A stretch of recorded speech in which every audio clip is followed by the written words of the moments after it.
Welcome, my name is Brooke. I'm not one for drama. I don't chase the spotlight, and I don't thrive on conflict. I'm the kind of woman who keeps her head down, gets her work done, and lets facts speak louder than feelings. But this story, this isn't just about feelings. This is about truth, and how one woman standing in the right place, with the right knowledge, can stop a lie from becoming someone else's future. I work in forensic accounting, a career that, up until last year, felt as dry and clinical as it sounds. I investigate financial inconsistencies, trace hidden transactions, and follow the money trails no one wants to admit are there. It's quiet work, solitary, but it's also exacting. And if you're good at it as I am, it becomes less about the numbers and more about what people are trying to hide behind them. My sister, Ella, has always been the star of the family. Beautiful, outgoing, a heart so big it made her vulnerable. She never doubted people. She believed in second chances, fairy tales, and dream jobs that turn into love stories. I was the opposite, analytical, careful, cautious with my trust. But we loved each other deeply,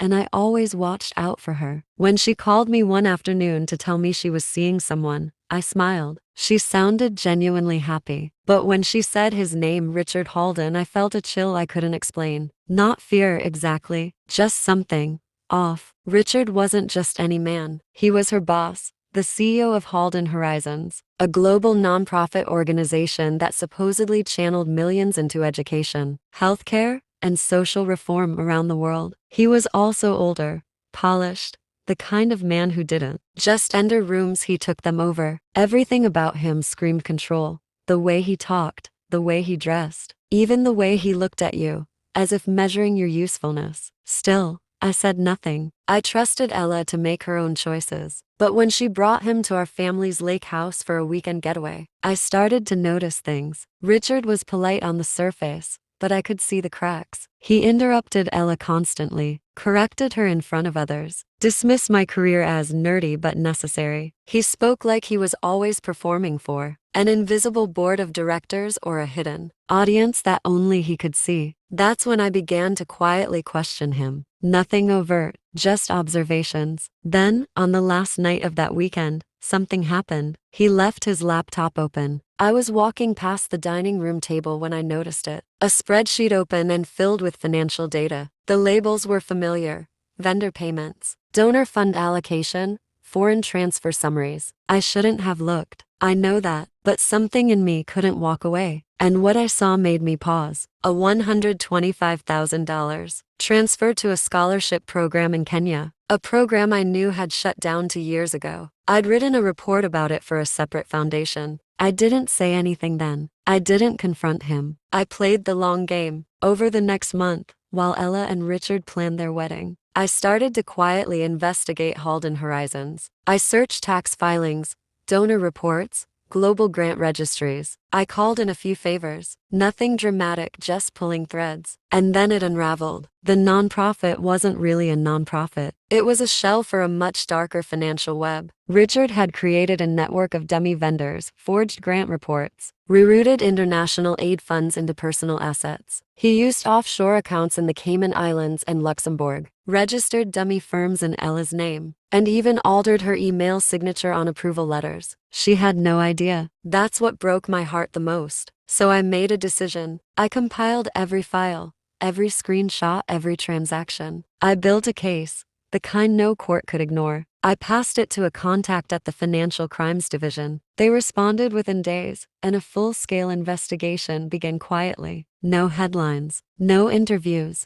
Not yet. Then came the wedding. The venue was a vineyard in Northern California, a sprawling estate with sunlit hills, flower-lined paths, and white draped tents. It looked like a dream. Ella was radiant, nervous but glowing. I held her hand just before she walked down the aisle. I smiled.